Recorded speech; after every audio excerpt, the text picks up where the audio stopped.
чаще размышляя о том, с какой быстротой проносится и исчезает из виду все сущее и происходящее. Ибо сущность подобна непрерывно текущей реке. Действия беспрестанно сменяют друг друга, причины подлежат бесчисленным изменениям.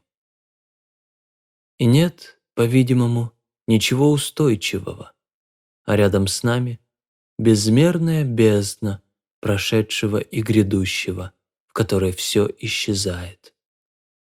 Так не глупцом ли будет тот, кто станет гордиться чем-нибудь подобным или волноваться по его поводу, или же жаловаться, точно дело идет о бремени, которому предстоит длиться века.